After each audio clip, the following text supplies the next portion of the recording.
আজকে আমরা ইউনিট 1 এর 8 number topic extension and community information service এই সম্বন্ধে আলোচনা করব। পূর্ববর্তী ক্লাসগুলোতে 7টা টপিক সম্বন্ধে আলোচনা করেছি, আজকে 8 নাম্বার করব। আবার পরের ক্লাসে আমি 9 number topic library legislation in India আর 10 নম্বরে professional association role and activity এই সম্বন্ধে পরপর আলোচনা করে আশা করি আগস্টের মধ্যেই সমস্ত ইউনিট 1 শেষ করতে পারব। আজকে তাহলে প্রথম প্রশ্ন, গ্রন্থাগার সম্প্রসারণমূলক কর্মসূচি বলিতে কি বোঝায়? গ্রন্থাগারে প্রধানত কাজ হলো পাঠকদের দ্রুত ও সুষ্ঠু পরিষেবা প্রদান করা। প্রতিটি গ্রন্থাগার তার শ্রেণী ও চরিত্র অনুযায়ী পাঠকদের সার্ভিস প্রদান করে। যখন গ্রন্থাগার অত্যাবশ্যক সার্ভিসগুলির অতিরিক্ত কয়েক ধরনের সার্ভিস যেমন পাঠচক্র, গল্প পাঠ, প্রদর্শনী, সিনেমা প্রদর্শন, শাখা গ্রন্থাগার, হাসপাতাল গ্রন্থাগার, ভ্রাম্যমাণ গ্রন্থাগার ইত্যাদি প্রদান করে, তখন ওই সমস্ত অতিরিক্ত সার্ভিসগুলিকে সম্প্রসারণমূলক কর্মসূচি বলা হয়। অর্থাৎ গ্রন্থাগারের নিজস্ব যে কর্মসূচি সেগুলো করার পরেও যখন তারা এক্সট্রা হিসাবে এইগুলো করে তখন তাকে বলা হচ্ছে গ্রন্থাগার সম্প্রসারণমূলক কর্মসূচি। দ্বিতীয় প্রশ্ন, তাহলে গ্রন্থাগার সম্প্রসারণমূলক কর্মসূচির উদ্দেশ্য কি? উদ্দেশ্যগুলি হলো 1 নাম্বার পয়েন্ট যেমন বলছি, গ্রন্থাগার মনস্ক, অর্থাৎ যে সমস্ত পাঠক ও ব্যবহারকারী গ্রন্থাগার তথ্য ও উপাদান সম্পর্কে অনভিত থাকে, অর্থাৎ যারা এগুলো সম্বন্ধে সঠিক জানে না তাদের সেই বিষয়ে অবহিত করা এবং এর মাধ্যমে গ্রন্থাগার মনস্ক করে তোলা। আর দ্বিতীয়ত হচ্ছে গ্রন্থাগার সম্পদের ব্যবহার বৃদ্ধি, অর্থাৎ গ্রন্থাগারে যে সমস্ত ডকুমেন্টস থাকে সেই সমস্ত ডকুমেন্টসগুলো যেন ব্যবহারকারীরা ব্যবহার করে সেই সম্পর্কে প্রচার করা।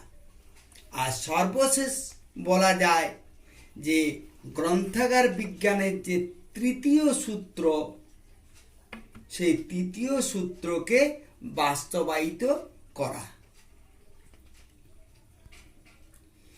এরপর তারপরের প্রশ্ন হচ্ছে যে গ্রন্থাগার সম্প্রসারণমূলক কার্যকলাপ কতভাবে করা যায় ও কি কি। তাহলে এই কর্মসূচিগুলো আমরা দুভাবে করতে পারি, একটা হচ্ছে গ্রন্থাগারের মধ্যে গৃহীত কর্মসূচি আর একটা গ্রন্থাগারের বাইরে গৃহীত কর্মসূচি। ভিতরে মানে কর্মসূচিগুলো কি কি, যেমন বক্তৃতামালার ব্যবস্থা করা, আলোচনা সভা করা, পাঠচক্রের ব্যবস্থা করা, প্রদর্শনীর ব্যবস্থা করা, সিনেমার প্রদর্শন করা, আর গ্রন্থাগার সম্পর্কে বা ব্যবহার সম্পর্কে বিভিন্ন ধরনের নির্দেশ আলাপ আলোচনা করা।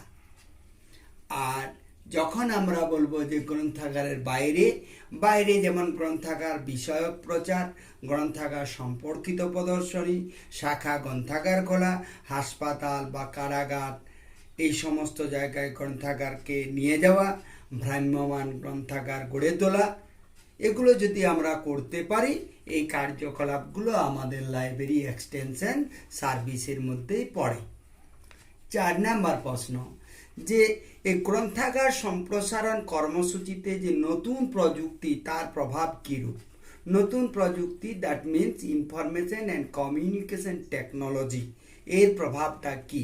হ্যাঁ, আইসিটির প্রয়োগের ফলে গ্রন্থাগার সম্প্রসারণমূলক কার্যকলাপকে আরও বেশি বিস্তারিত করেছে। যেমন ব্যবহারকারীরা সহজে ইন্টারনেটের মাধ্যমে গ্রন্থাগারের খবর পেয়ে থাকেন। গ্রন্থাগারও ইন্টারনেট ব্যবহার করে ব্যবহারকারীদের বিভিন্ন ধরনের সেবা, যেমন reference service, translation service, referral service, cash, current awareness service যেটা SDI, selective dissemination and information service ইত্যাদি প্রদান করা থাকে এই আইসিটি প্রয়োগের ফলে। 5 বলেছে গ্রন্থাগার সম্পর্কিত প্রচার ও জনসংযোগের জন্য গ্রন্থাগার কি কি কর্মসূচি গ্রহণ করতে পারে। যেমন সংবাদপত্রের মাধ্যমে বিভিন্ন সার্ভিস, অনুষ্ঠিত কর্মসূচি সম্বন্ধে জনসাধারণকে জানানো যেতে পারে। আর প্রত্যক্ষ যোগাযোগ করে আলোচনা করে তাদের সমস্যা অনুধাবন করে প্রত্যাশিত সার্ভিসগুলিকে বিবেচনা করে প্রত্যক্ষ জনসংযোগ স্থাপন করা। আর 3 হচ্ছে গ্রন্থপঞ্জি,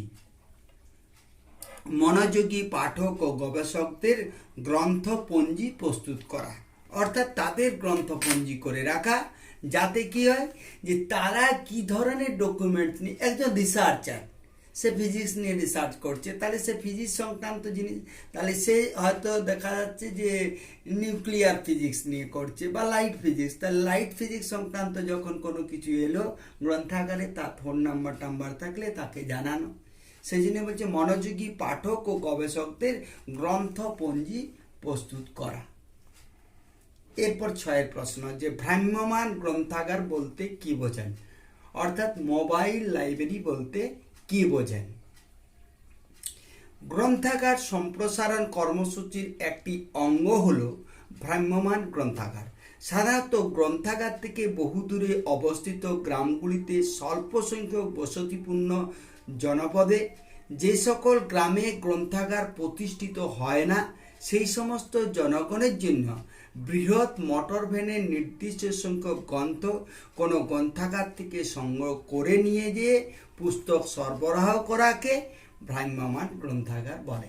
অর্থাৎ যেখানে কোনো লাইব্রেরি স্থাপন হয়নি সেখানে কি করতে পারে, জেলা গ্রন্থাগার, পাবলিক লাইব্রেরি, এরা কি করতে পারে যে সেই সমস্ত এলাকায় গাড়িতে করে নিয়ে যেয়ে সেই এলাকার মানুষজনকে কিছু পুস্তক দিতে পারে এবং তাদের কাছ থেকে নেওয়ার পর সেই পুস্তকগুলো আবার পাশের কোনো গ্রামে এইরকম একটা রিডিং মানে ডেলি ওয়ার্ক হয়েই যাবে। সেটাই হচ্ছে ভ্রাম্যমাণ গ্রন্থাগার। এরপর বলেছে কমিউনিটি ইনফরমেশন সার্ভিস কি, জনগোষ্ঠীর তথ্য পরিষেবা কি। কমিউনিটি ইনফরমেশন সার্ভিস দেশের জনসাধারণ তাদের প্রাত্যহিক জীবন জীবিকার প্রয়োজন মেটানোর জন্য যে সমস্ত তথ্যের খোঁজ করেন, সেই সমস্ত তথ্য যেসব প্রতিষ্ঠান দিয়ে থাকে তাদের সেবাকে কমিউনিটি ইনফরমেশন সার্ভিস বলে। যেমন বর্তমানে ডাক্তারের খবর, উকিলের খবর, শিক্ষা সংক্রান্ত খবর, রাজনৈতিক খবর ইত্যাদি কমিউনিটি লাইব্রেরি ইনফরমেশন সেন্টারগুলি দিয়ে থাকে। অর্থাৎ এখন এক কথায় বলা যায় যে ইন্টারনেট বা এই টিভি এই সমস্ত বিষয়গুলো আসার ফলে অনেকেই কী হচ্ছে, লাইব্রেরি থেকে মুখ ঘুরিয়ে নিচ্ছে।